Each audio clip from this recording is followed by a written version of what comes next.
নমস্কার। হ্যাশট্যাগ আমরা সকলের পক্ষ থেকে আমি শ্রাবণী। আমি আবার চলে এসেছি আজকের বিষয় নিয়ে আলোচনা করতে। আজকের বিষয় দিয়েছে আমাদের প্রিয় মধুমিতার মনের কথা চ্যানেল। অসংখ্য ধন্যবাদ মধুকে। মধু সুন্দর একটা বিষয় দিয়েছে। মধুর দেওয়া বিষয়টা হচ্ছে এটা যে এই মুহূর্তে আমাদের কর্তব্য কি সেটা আমরা কিভাবে বুঝবো। তো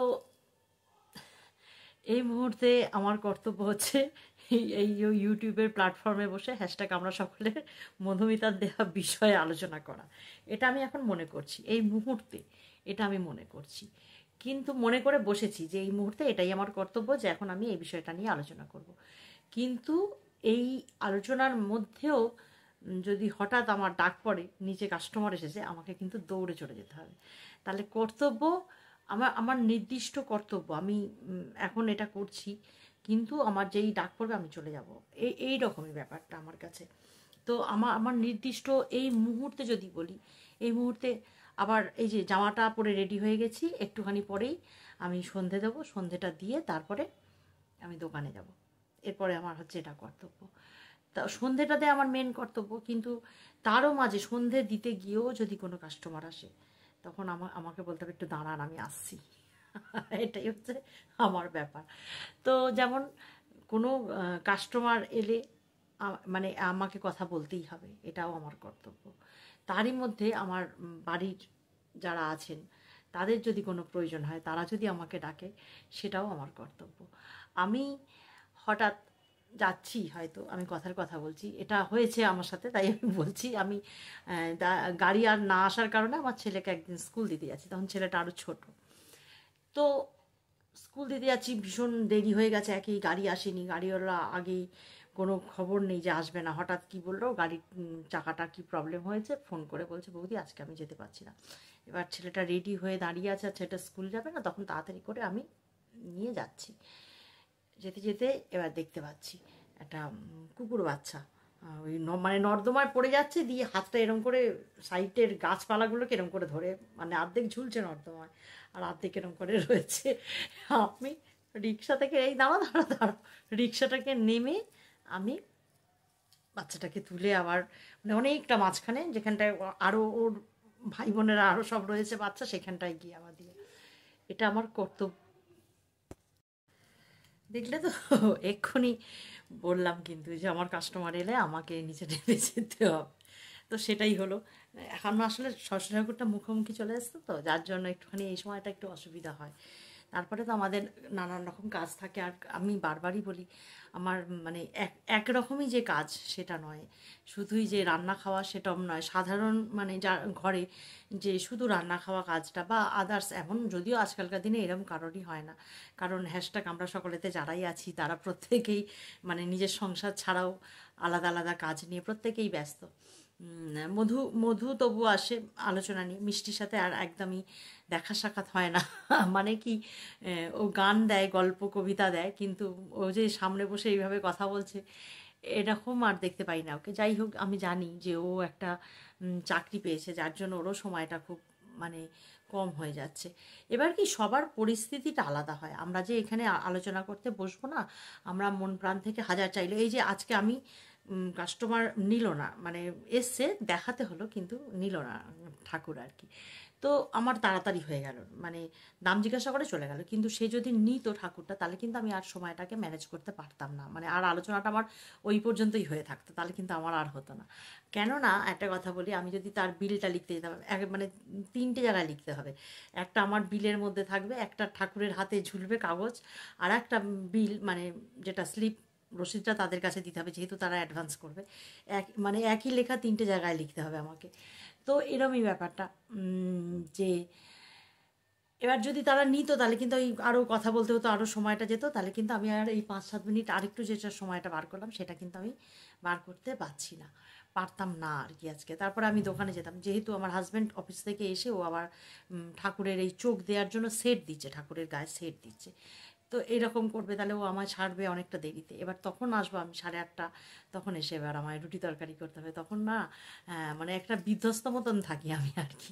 এসেই তাড়াতাড়ি করে হাত পা ধুয়ে জামা কাপড় ছেড়ে একটু চা খাওয়ার নেশা, একটু চা খাই, খেয়ে দিয়েই তাড়াতাড়ি করে আমি আবার লেগে পড়ি, তরকারি কাটবো, তরকারি বসাবো, এরম আর কি ব্যাপারটা। আমাদের একটা সমস্যা হয় কোথায়, বয়স্ক শাশুড়ি মা, উনি মানে একবেলা তরকারি যে একটু বেশি করে করে রেখে দেবো রাত্রে খাবেন এরম খেতে চান না, যেহেতু ওনারা ওরকমভাবেই অভ্যস্ত, সেই জন্য কিছু করার থাকে না, খুব রেয়ার। একমাত্র এই যদি আমি মাংস টাংস রান্না করি তাহলে হয়তো ছেলেরা খেলো, ব্যাস এই পর্যন্ত।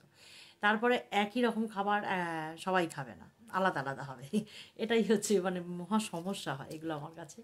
তো সমস্যা মনে করি না, আমিও সেগুলোকে আমার ওই কর্তব্য কর্তব্য কর্তব্য মনে করি সারাক্ষণ আনন্দেই। এভাবে কিন্তু আমি মানে এই জন্য আমি কোনো দুঃখ করি না যেটা আমায় করতে হচ্ছে বলে আমার অনেক দুঃখ, সেটা না। আমি এটা হেসে আনন্দ করে কাজ করি। দেখো এই শীতের মধ্যে ঠান্ডার মধ্যে যদিও এরম আমার মতন অনেকেই আছে, সবাই শুয়ে পড়বে 10:30 11টা বাজলো কি খুব জোর 12টা, যে যার ঘরের মধ্যে বসে রইলো, কিন্তু আমাদের নিচেটা মানে পুরো খোলা খোলামেলা আর কি, যেহেতু ঠাকুর থাকে বাইরে থেকে যাতে দেখতে পাই, গ্রিলগুলো ফাঁকা ফাঁকা। আমরা কিন্তু রাত্রিবেলা 1:30 2টো পর্যন্ত আমাদের মানে যত এগিয়ে আসবে দিন, যত এগিয়ে আসবে আমি বলেছি আমাদের কাজ করতে হয়, কারণ শুধু যে কারিগরের ভরসায় আমরা থাকি তা না, আমরা নিজেরাও কাজ করি, তা সেগুলো তো আমাদের কর্তব্যই, তাই না? মুহূর্তের কর্তব্য, আমার মুহূর্তে আমার সামনে যেটা থাকবে সেটাই আমার কর্তব্য, এটা হচ্ছে ব্যাপার। তো আমরা কাজ করি ওই 1:30 2টো পর্যন্ত কাজ করলাম হয়তো, তারপরে কোনো কোনো সময় হয়তো খিদে পেয়ে গেছে আগে খেয়ে নিলাম, আবার কোনো কোনো সময় এরকম হয় যে না থাক কাজটা শেষ হোক তারপরে খাবো।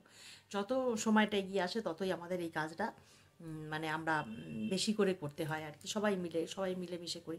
আবার পরের দিন সকালবেলা যখনই হবে ভোরবেলা, আমি খুব ভোরবেলা উঠতে পারি না, আমি মিথ্যে কথা কেন বলবো যে একবারে অন্ধকার থাকতে উঠে পড়ছি তা নয়। মোটামুটি আমার উঠতে উঠতে 6:30 6:45 বেজে যায়।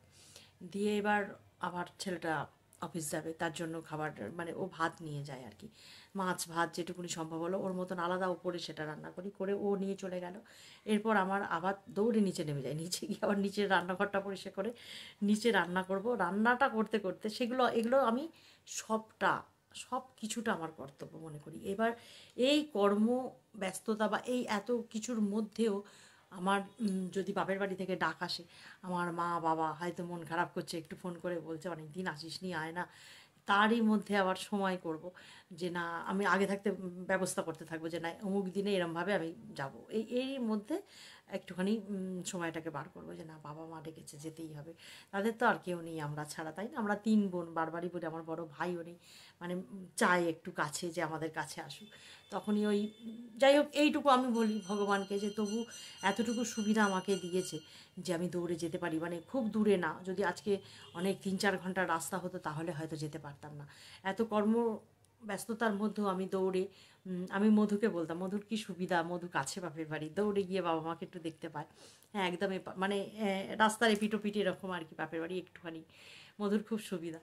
আমারও মনে হয় ওরম হলে বোধহয় ভালো হতো, আর একটু ভালো হতো। কিন্তু তবুও আমার মানে যাতায়াত 1 ঘন্টায় হয়ে যায়, যদি গাড়ি নিয়ে যাই বা স্কুটি নিয়ে যাই তাহলে হয়ে যায়, কিন্তু যদি আমি বাসে করে যেতে চাই তাহলে সেই রাস্তাটাই 1.5 ঘন্টা হয়ে যায়। এই হচ্ছে ব্যাপার, তবুও আমি একদিনে গিয়ে আবার দেখা করে ঘুরে চলে আসতে পারি। এটা এটাই তারই মধ্যে এত রকমের মধ্যেও আমি বারবারই বলি আমার পারিপার্শ্বিক অনেক সবাই আমার সাথে জড়িত। ননদ 2টো ননদ আছে, ভাগ্নি আছে, ভাগ্নি বাচ্চাটাও আছে, সবাই থাকে আমার সাথে, তোমরা দেখেছো। আমার যদি কোনো অনুষ্ঠান আমি তোমাদের দেখাই তো তার মধ্যে আগে আগে দেখিয়েছি, তাদের মধ্যে সবাইকেই দেখানো আছে। তো এই সবাইকে নিয়ে আমার জীবন চলে, তো সবার যার যখন যেভাবে দরকার সেইগুলো আমি আমার কর্তব্যই মনে করি। কর্তব্য কর্ম যা ঈশ্বর পাঠিয়েছেন পৃথিবীতে আমাদের, এগুলো নিয়ে সামলে চলাই তো আমাদের জীবন, তাই না? এটা এই মুহূর্তের কর্তব্য বলতে যে আমি সন্ধে দেবো দোকান যাব, এইটুকুনিই যে আমার কর্তব্য। এখন আমার সন্ধে দেওয়াটা কর্তব্য, তারপরে দোকান যাওয়াটা কর্তব্য, এর মধ্যেই কিন্তু সীমাবদ্ধ থাকছি না, এটা হচ্ছে ব্যাপার। এর মধ্যেও যদি কোনো কাজ আসে তাহলে দৌড়ে গিয়ে আমাকে সেটাও করতে হবে, এটা হচ্ছে ব্যাপার। যে আমি একদম নিয়ম রুটিন ধরে সকালবেলা ঘুম থেকে উঠছি, ঘরদোর পরিষ্কার করছি, রান্না করছি, ঠাকুরকে দিচ্ছি, আবার এরম রুটিন ধরে জীবনটা নয়। হ্যাঁ এই হচ্ছে ব্যাপার, রুটিন ধরে একদম যে চলতে পারি তাও নয়, একদম রুটিন মাফিক চলতে পারি, কিন্তু আমি আমার মোটামুটি যেটা পরের দিনের কাজ আমি একটুখানি আগের দিনে মাথার মধ্যে করে নিই যে না এই কাজটা আমাকে পরের দিন করতে হবে। এবার এই যে আমার রুটিন, গতানুগতিক একটা রুটিন আমি বেঁধে নিলাম, এর মধ্যেও যদি কোনো কাজ আসে হঠাৎ করে তাহলে তো সেটা আমাকে করতেই হবে, কিছু করার নেই। আমি মনে মনে ভাবি যে সত্যি নিজেদের না কর্মের মধ্যে ব্যস্ত রাখা খুব ভালো, যেটা কর্ম যেটা কর্তব্য তুমি ভেবে নাও যে না, ঈশ্বর আমাকে এটা করতে দিয়েছেন, এটা যে আমার শুধুই কর্ম, এই কর্মই আমি করে যাব, এরকম ভেবে করলে আমার এত কাজ, এত চাপ। এটা আমি একটা সময় খুব ভাবতাম যে আমার এমন একটু নিজস্ব সময় নেই, এটা ভেবে আমি খুব দুঃখ পেতাম। কিন্তু এখন আমি নিজেই একটা ফাঁক বার করেছি যে না, একদম দুপুরবেলা অন্তত 1 ঘন্টা আমার নিজের। তো না হলে কি হবে, খুব অসুবিধা হয়ে যায়। আমি সবাইকেই বলি, কিন্তু সেই নিজের সময়টুকুনি, ওই যে 1 ঘন্টা আমার নিজের, সেটুকুনি সবসময় আমার নিজে থাকে না। এই যে কাস্টমার এলে আমাকে নামতেই হবে, যতই আমি বলি নিজের সময়, ওই সময়টা ওনারা শুনবেন কেন? ওনারা ওনাদের সময় করে আসবেন, এটা আমার দায়িত্ব, আমার ঠাকুরগুলো বিক্রি করা আমার দায়িত্ব। কাছেই সেটা ওনাদের কোনো সমস্যা নয়, ওটা সমস্যাটা হচ্ছে আমার। এই হচ্ছে ব্যাপার। তো চললাম আজকে এ পর্যন্ত, এইভাবেই বললাম। জানি না মধু, ঠিক হয়েছে কি ভুল হয়েছে বলিস। কর্ম কর্তব্য যতটুকুনি ঈশ্বর আমাদের দেবেন ততটুকু আমাদের করতেই হবে। এই মুহূর্তের কর্ম বলে কিছু নেই যে এই মুহূর্তেই আমার এটাই কাজ, এটাকেই আমাকে করতে হবে, এটাকেই আমি আঁকড়ে ধরবো, তা নয়। যেটা যেভাবে পাওয়া যায় আর কি। সত্যি কথা বলতে কি, ওই ঈশ্বরের আশীর্বাদ ভেবে সবটাই নিতে হবে, যে ঠিক আছে চলো এত কাজ, এই কাজের মধ্যে যতটুকুনি আমার পক্ষে সম্ভব আমি ততটুকুনি করবার চেষ্টা করব। চললাম।